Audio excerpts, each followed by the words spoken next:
Welcome back to Joellen's Kitchen. Today, in my Amish cookbook, I found a recipe that looked intriguing, and I haven't tried it before, so we're going to try it together. It's called Pennsylvania Dutch Chicken and Oyster Pie.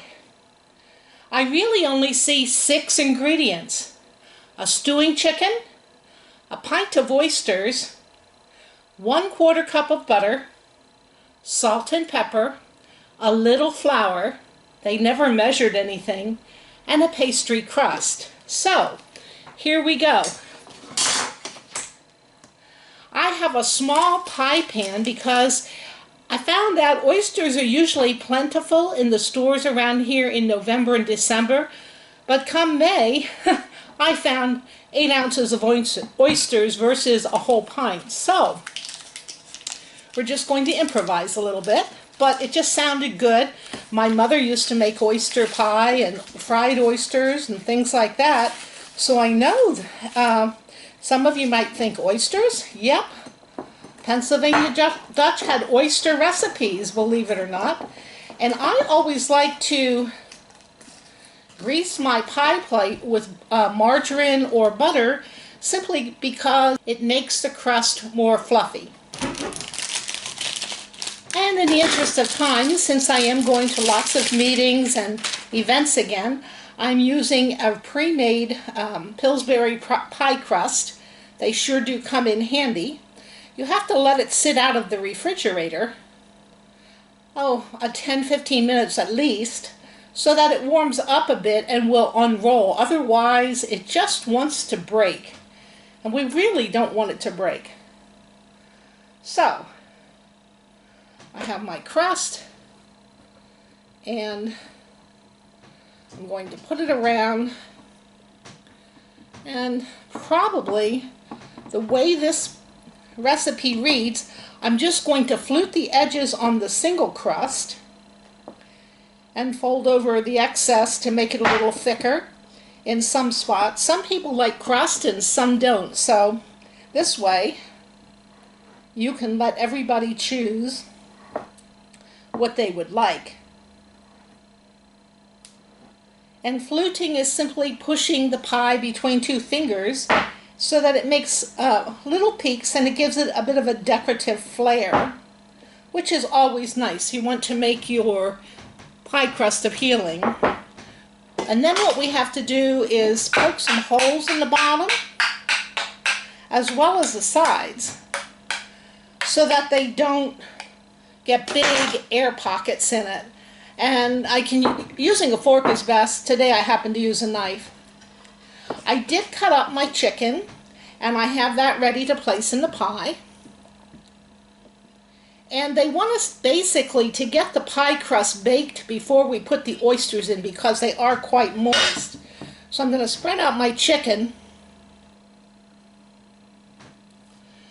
They want a loose pie crust in the center so that it's a little smaller. I'm going to use the edge of my pie plate up to the edge of my dough, and I'm going to trace it with my knife so that I have a smaller piece of pie crust. Guess if I trace it a little bit deeper, I can just pull it right away.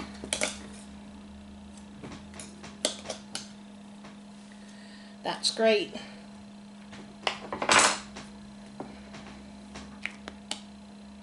The recipe instructs us to cut a large hole in the center, approximately the size of a teacup. So I'm going to pull that out, and this is what I have. It almost looks like a donut, doesn't it? And I'm just going to gently lay this on top of my chicken. I'm going to salt and pepper it first. I almost forgot that. To taste. You don't have to measure it or anything. And then we're going to put this into the oven to bake the crust and warm up that meat. I have my old-fashioned cook stove over here. We're going to start it up.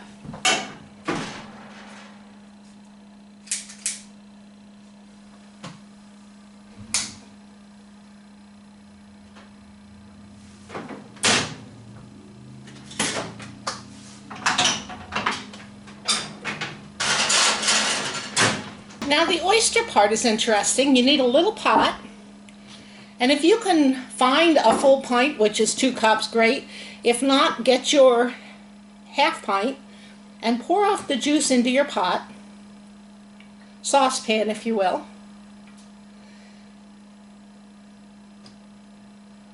And we're going to add just a little bit of flour, maybe, I'm going to estimate a teaspoon of flour, and if it doesn't get a little bit thick, then you'll have to add some more. And we're going to mix that, and then we're going to bring this to a boil. And we're going to go put this on and bring it to a boil.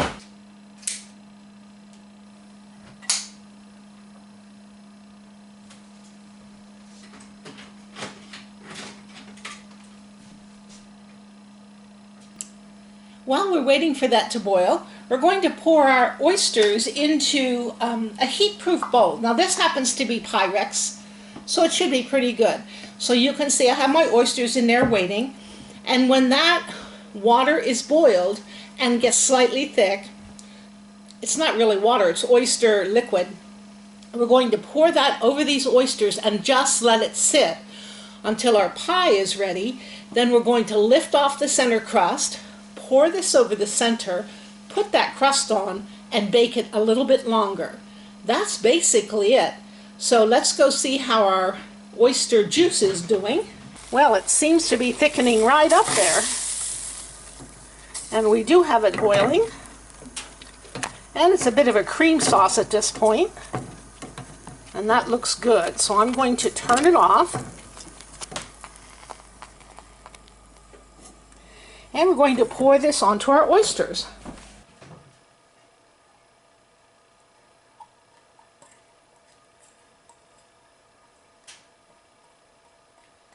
Okay. We also want to add a little bit of salt and pepper to this mixture as well. And so let's cut off a tablespoon of butter. And we're going to drop that in. And we're just going to mix it around a little bit. I think that helps to warm up and start cooking the oysters and lets them soak up some of the salt and pepper as well. So it looks a bit like an oyster gravy right now. I'm going to check on our pie dough and I'll be back. You just wanted a nice light brown. Well, as you can see, I got the chicken pie out of the oven. Chicken so far, we're going to make it a chicken oyster pie, and they want us to lift up, ooh, it's hot, the pie crust in the center. Well, I'm going to have it in pieces, I can see that. Push it back a bit so that we can pour some of the oyster stew over it. Put some on this side. And then I'm going to fold it back and put it on the other side.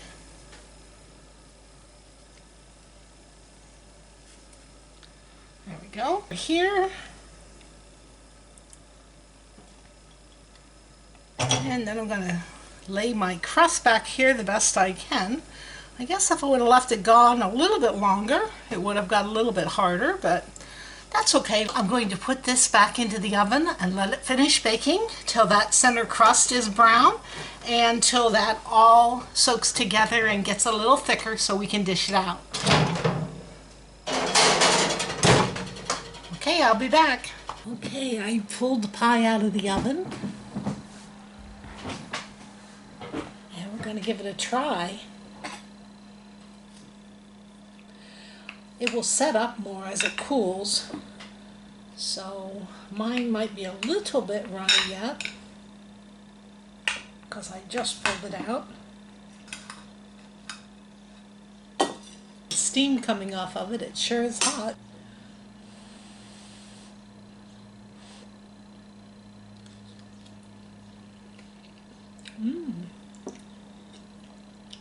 It's quite tasty. If you like oysters, you have to give it a try.